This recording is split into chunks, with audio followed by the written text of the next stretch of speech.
নমস্কার বন্ধুরা, আমি দীপায়ন। আপনারা দেখছেন বাগান ইউটিউব চ্যানেল। চলে এসেছি নতুন একটা ভিডিও নিয়ে। আসলে এটা নতুন ভিডিও নয়, এটাতে আমি আপনাদের আগে ভিডিওতে দেখিয়েছিলাম যে মালচিংটা কীভাবে করে। তো আমি বলেছিলাম ওখানে যে আমি একবারে রিপোর্টিংটাও দেখাবো, কিন্তু সময় বেশি হয়ে যাচ্ছিলো বলে ভিডিওটা আমি রিপোর্টিংটা আলাদা ভিডিও করছি। এটা আমি পরের দুদিন পরে বা একদিনের মধ্যে আমি আপলোড করে দেবো চ্যানেলে। তো দেখুন কি করছি। প্রথমে এই দেখুন 6 ইঞ্চি টবে আমার গাছগুলো রয়েছে। তো আমি এইখানে কিন্তু মালচিং করতে পারবো না, গাছটার বয়স প্রায় 1 বছরের বেশি হয়ে গেছে। 6 ইঞ্চি টবে মালচিং করতে সমস্যাটা কী হয়, এখানে আমি তো বেশি মাটি তো এমনি কম থাকে, আমি যখন এখানটাকে খুঁড়বো তখন কিন্তু একদম নিচে চলে যাবে। সেখানে গিয়ে কিন্তু আমি মাটি কিছু নতুন দিয়ে আমার গাছের শিকড় বেশি বৃদ্ধি করতে পারবে না। সেই ক্ষেত্রে কী করতে হয়, 6 ইঞ্চি টব থেকে আমাদের 8 ইঞ্চি টবে রিপোর্ট করে দিতে হয়। রিপোর্ট করা আর মালচিংয়ের মধ্যে মানে মালচিং করতে কী করছি, সাইড থেকে মাটিটা বের করে দিচ্ছি। এখানে কী করছি, এখানে আমি টব থেকে বের করবো, করে কিছুটা ছড়িয়ে নেবো, কমিয়ে নেবো মাটিটা, দিয়ে আমি নতুন টবে প্রতিস্থাপন করে দেবো। এই দুটো কিন্তু এই সময়টা করার জন্য খুবই উপযোগী সময়। মানে মেনলি যখন হচ্ছে কি আপনার গরমকাল থেকে শীতকালের দিকে যাচ্ছে ঠান্ডাটা, আবার যখন ঠান্ডা থেকে গরমের দিকে যাচ্ছে, এই টাইমটা, এই সময়টা কিন্তু এই রিপোর্টিং করার কিন্তু আদর্শ সময়। ঠিক আছে, তো দেখুন প্রথমে কী করছি, এই 6 ইঞ্চি টবে রয়েছে, এখানে লাঠি দিয়ে আটকানো ছিল, সেইটাকে খুলে নিচ্ছি প্রথমে দড়িগুলোকে আগে। দড়িগুলো লাগানো ছিল মেনলি এই কারণে যাতে গাছগুলো সেটা শেপে কানা যায়, সেই কারণে কিন্তু দড়িগুলো লাগানো থাকে মেনলি। হয়ে গেল, দেখুন খুলে গেছে এখানে। এবার এটাকে দড়ির ডান্ডাটাকে, যেটা লাঠিটা ছিল সেটাকে আমি বের করে নিচ্ছি। হ্যাঁ, হয়ে গেল, লাঠি সাইডে রেখে দিলাম। এইবারে আপনার কাজ হচ্ছে গিয়ে রুট বল না ভেঙে গাছটাকে সুন্দর করে টব থেকে বের করে আনা। প্রসেসটা আমি দেখিয়ে দিচ্ছি, খুব ঠান্ডা মাথায় প্রসেসটা দেখবেন। গাছটাকে টবটাকে প্রথমে হাতে তুলবেন, তুলে বাড়ি মারবেন এরকম করে ঘুরিয়ে ঘুরিয়ে, জোরেই মারবেন। আপনার হাতে তো লাগবে একটু, কিন্তু জোরে মারবেন। হলো, এইবারে তলার দিকে হলো। এইবারে দেখুন কি করছি, এই যে যেখানটা, এইখানে ধরে টানবেন না, কিন্তু একদম তলার যতটা পারবেন তলার দিকে যাবেন, হাসতে করে। এই দেখুন কি সুন্দর করে বেরিয়ে আসলো। ঠিক আছে, আচ্ছা, এটা অলরেডি কি হচ্ছে, আমি যে করেছি দেখুন, এটা কিন্তু শিকড় খুব একটা বেশি হয়নি, ওই জন্য কিন্তু অর্ধেকেই বেরিয়ে চলে এসছে এটা। এই দেখুন, ঠিক আছে,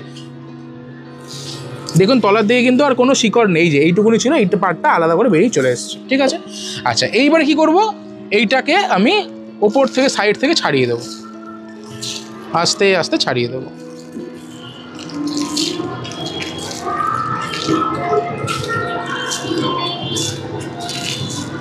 দেখুন রুট বল যেটা আছে, মানে এই যে কাণ্ডটা রয়েছে, কাণ্ড সাইডে কিন্তু আমি হাত দিচ্ছি না, আমি একদম সাইড থেকে এটাকে ছড়িয়ে দিচ্ছি। ঠিক আছে, হলো, আচ্ছা,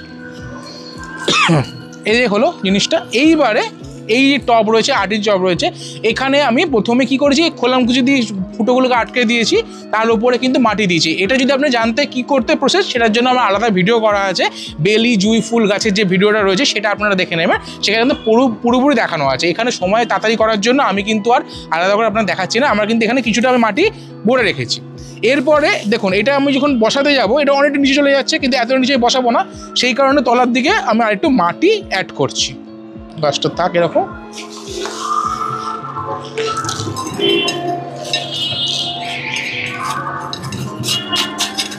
হলো, এইবারে এই যে নিচ্ছি ইসে গাছ, দেখুন এটাও ঠিক আছে। এইবারে আমি যখন গাছটা বসাবো, কিছু জিনিস খেয়াল রাখতে হবে, সেটা প্রথমে দেখে নিন। কী হবে, প্রথমে হচ্ছে এই যে এটা কাণ্ডটা যেন একদম 90 ডিগ্রি, প্রায় চোখের আন্দাজে যেন 90 ডিগ্রি থাকে, 1 নম্বর। 2 নম্বর, এই যে আমার এই যে টব রয়েছে, টবের যেন একদম মাঝে কাণ্ডটা থাকে।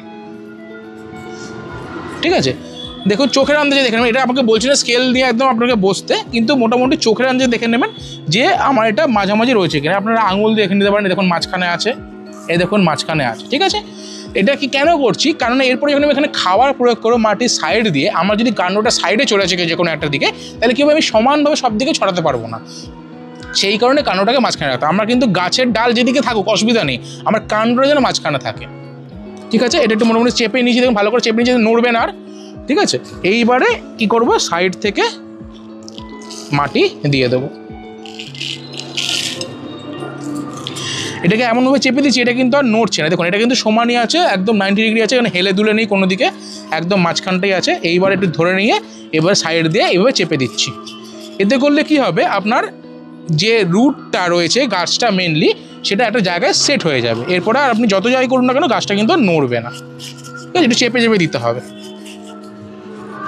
দেখুন গাছটা আমি দেখে নিই আরেকবার, হ্যাঁ সোজা আছে, ঠিক আছে, এই দিলাম, এই ঠিক আছে। আর একটা জিনিস আপনাদের বলে রাখি, আপনারা ভাবতে পারেন যে দীপায়ন এরকম অন্ধকারের মধ্যে লাইট জ্বালিয়ে কেন করছে ভিডিওটা।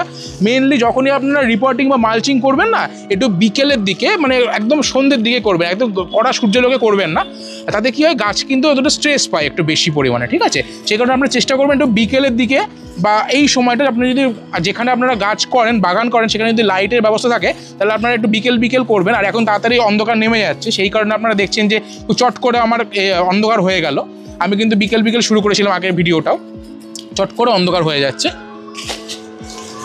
আচ্ছা, এই যে আমার হয়ে গেল মোটামুটি। দেখুন আমি টপটাকে মাটি দিয়ে ভরে দিলাম, ইটের টুকরো রয়েছে।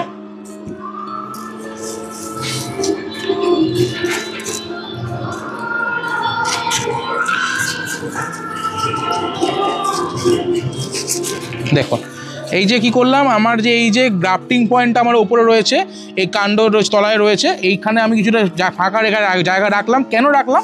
আমি এখানে জল দিতে পারবো 1 নম্বর, 2 নম্বর আমি কোনো খাবার এরপর যখন প্রয়োগ করব তখন কিন্তু আমি জায়গা পাবো মাটিতে দেওয়ার জন্য। হলো, এটাকে করলাম সাইডে। কেন সাইডে করলাম সেটাও বলি। এইখানে এবার এতে দেবো জল। প্রসেস একই। এখানে কি করতে হবে, তলা দিয়ে জলটাকে আউট করে দিতে হবে, তাহলে কি হবে, এটা ড্রেঞ্চিংটা হয়ে যাবে একবারে, প্লাস এর যে জায়গাটা তৈরি করে ফেলবে অলরেডি, যে কোন পথ দিয়ে জলটা বের করবে টপ থেকে, সেটা হয়ে যাবে, ঠিক আছে? হতে থাকো এটা। ততক্ষণ আপনাদের আমি আরেকটা দেখিয়ে দিই, কারণ এটা আমি যখন তুললাম মাটির টপ থেকে তখন পুরো জিনিসটা ভালোভাবে ওঠেনি, সেটা যাতে ভালোভাবে কীভাবে ওঠে সেটা আমি দেখার জন্য আরেকটা করে দেখাচ্ছি। এই যে আরেকটা নিয়ে এসেছি গাছ আমি পাশে, ঠিক আছে, পেছন থেকে। এখানে কি করব, প্রথমে দেখুন এখানে কিছু পাতা পড়ে আছে, কারণ এখন ধীরে ধীরে ডরমেন্সিতে আছে তো গাছ, ফলে পাতা প্রচুর ঝরিয়ে ফেলছে। দেখতে পাচ্ছেন গাছের চেহারা কি এখন রয়েছে, ওদের ভালো চেহারা নয় গাছের এখন, ঠিক আছে? হয়ে গেল। এইবারে মেনলি করতে হবে সবার আগে কি, এই যে লাঠিটা দিয়ে আটকানো যে গাছটাকে, সেটাকে আমাকে খুলে ফেলে সরিয়ে দিতে হবে।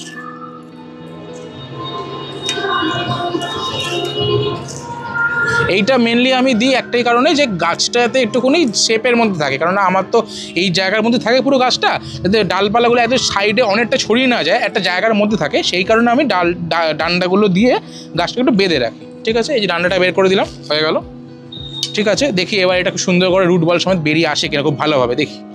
প্রসেস আপনাদের বলে দিয়েছি আগের মতনই, একই জিনিস।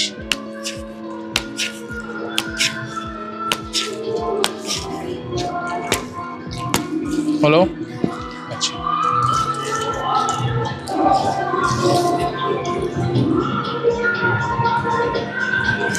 দেখুন এটা আস্তে আস্তে টানছি, ঠিক আছে?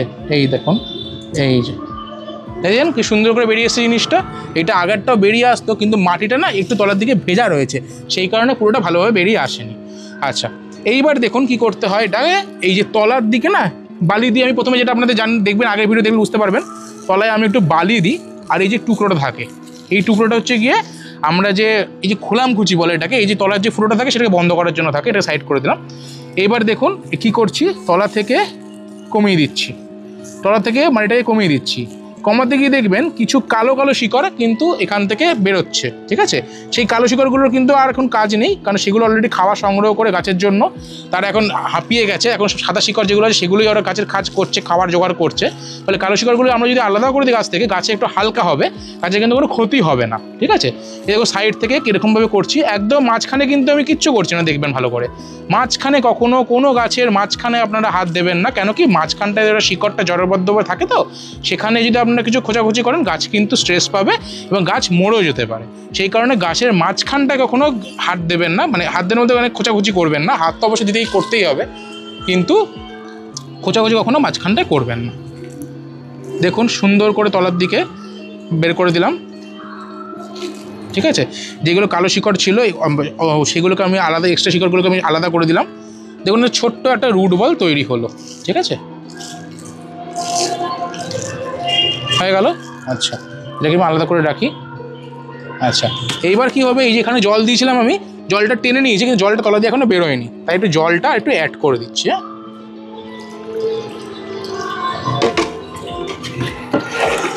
জলটা তলা দিয়ে যতক্ষণ পর্যন্ত বেরোচ্ছে ততক্ষণ পর্যন্ত আপনার ড্রেনেজ সিস্টেম কিন্তু তৈরি হবে না।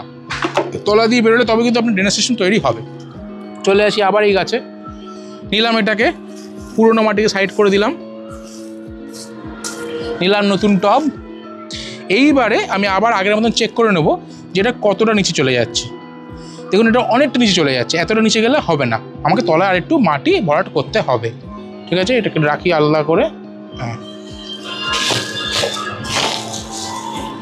হিসেব মতো গাছে আমি যে চেহারা দেখছি, এখন আমি যদি 6 ইঞ্চিতে রাখতাম হয়ে যেত, কিন্তু এর পরে যখন আমার গাছ ডরমেন্সি থেকে বেরিয়ে প্রুনিংয়ে যাবে, তারপরে যখন গাছ যখন বড় হতে থাকবে, ফুল দেবে, তখন কিন্তু আমি আর সেই সময় আর রিপোর্টিং করতে পারবো না। সেই কারণে আমি এখনই করে নিচ্ছি। করতে গেলে আমাকে আবার সেই ফেব্রুয়ারি, মার্চ বা এপ্রিল ওই সময়টা করতে হতো, কিন্তু ওই সময়টা আমি আবার সময় পাবো কিনা, গরমের জন্য পারবো কিনা, সেই জন্য আমি এখনই একবার রিপোর্টিংটা করে নিচ্ছি। এতে আমার কোনো ক্ষতি হবে না, গাছ ভালোই হবে, গাছ আরও ভালো করে বাড়তে পারবে, জায়গা বেশি পাবে, কোনো ক্ষতি হবে না। এই দেখো এইবারে উঠে গেছে কিছুটা। এইবার দেখুন এই যে এবার কি মনে হচ্ছে গাছ একটু বেশি উঠে গেছে, তাহলে কি করতে হবে, একটু কমাতে হবে। কমাবো তো আমি না, আমি আলাদা করে দেখুন এইভাবে সাইড করে দিচ্ছি মাটিটাকে। সাইড করে দিলে কি হবে, মাঝখানটা গর্ত হলো, এই দেখুন এইবারে গাছ একদম মাঝখানে হয়েছে টবের, হ্যাঁ হয়েছে, সেট হয়ে গেল, হলো। এইবারে কি করবো, সাইড দিয়ে মাটিটাকে চেপে দেবো যাতে এটা সেট হয়, না নড়ে। হলো, গাছ দেখুন মাঝখানে আছে, 90 ডিগ্রিতে আছে, কোনো সমস্যা নেই। ঠিক আছে, এই যে এখান থেকে মাঝখানে আছে, এখান থেকে মাঝখানে আছে, ওপরতে দেখলে মনে হচ্ছে একদম মাঝখানেই আছে। ঠিক আছে, এইবারে কি করব, সে একই কাজ, ভরাট করার পালা। এই যে মাটি দিয়ে ভরাট করবো, আগে একটু ঢেলে নিই মাটিটা। খুব ইজি জিনিস, কোনো কঠিন কিছু নয়, একদম ইজি জিনিস, যে কেউ করতে পারবে, একটু খালি প্রসেসগুলো মেনটেন করলেই হবে। যেমন রুট বলটা যেন না ভাঙে, গাছের যেন যেই সময়টা আপনারা গাছটা শুকিয়ে যাচ্ছে মাটিটা, সেই সময় আপনাদেরকে করতে হবে, নইলে কী হবে, এই যে জল কিছুটা ছিল বলে অর্ধেকটা ভেঙে চলে আসলো, তাও ভাগ্য ভালো শিকড় ছিল না বলে গাছের কোনো ক্ষতি হবে না, শিকড় থাকলে গাছের একটু ক্ষতি হয়ে যেতে পারতো। এইগুলো একটু মেনটেন করা, আমি দেখুন এত কিছু মেনটেন করি, তাও কিন্তু আমার অর্ধেকটা হয়ে আসলো, তাহলে বুঝতে পারছেন যে মেনটেন না করলে কিন্তু সমস্যা হতেই পারে। ঠিক আছে, এই দেখুন হয়ে গেল। আচ্ছা, এটাতে এখনো ওটা হচ্ছে, ওটা হোক।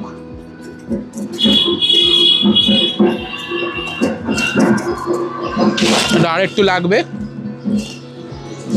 বেশি লাগবে না, অল্পই লাগবে।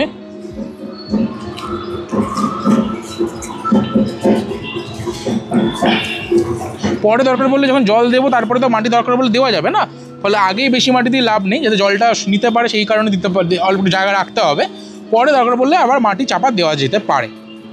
ঠিক আছে, এই হয়ে গেল আপনার রিপোর্টিং কমপ্লিট। এইবার প্রসেস একই, এই দেখুন ভালো করে দেখুন, এই দেখুন তলা দিয়ে জল বেরোচ্ছে কিন্তু। ঠিক আছে, তলা দিয়ে জল বেরোচ্ছে, তার মানে ড্রেনেজ ব্যবস্থা কিন্তু এটাতেও সুন্দর হয়ে গেছে। আমি যে প্রসেসে মাটি বানাই, সেই প্রসেসে যদি আপনারা মাটি বানান, ঠিক এইভাবেই কিন্তু আপনাদের ড্রেনেজ সিস্টেম কাজ করবে।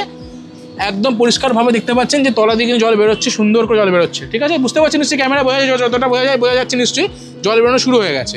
ঠিক এইটার ক্ষেত্রেও আমি একইভাবে করব, এই যে জল ওপর থেকে যাচ্ছে, চলে যাচ্ছে, ড্রেন সিস্টেম হয়ে যাচ্ছে।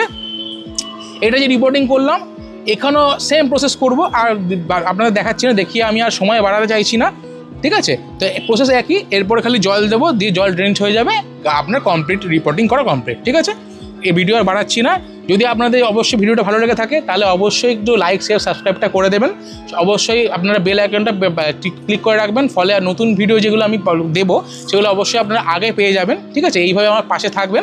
আর যদি কোনো সমস্যা হয়, যেটা বলেছি বারবার করে আপনাদেরকে বলি, যে আপনারা অবশ্যই কমেন্ট করবেন। কমেন্ট করলে কী হবে, সেখানে আমি রিপ্লাইটা অবশ্যই দিয়ে দেবো। আপনাদের যা সমস্যা হবে আপনারা সেখানে জানাবেন। যদি কোনো সাজেশন দিতে হয়, সেটা অবশ্যই আপনারা আমাকে ওখানেই জানাবেন, আমি কিন্তু আপনাদেরকে সেখানে অবশ্যই আমি শুনে নেব। ঠিক আছে, তাহলে ভিডিওটা আজকে শেষ করছি এখানেই, দেখা হচ্ছে পরের ভিডিওতে। নমস্কার।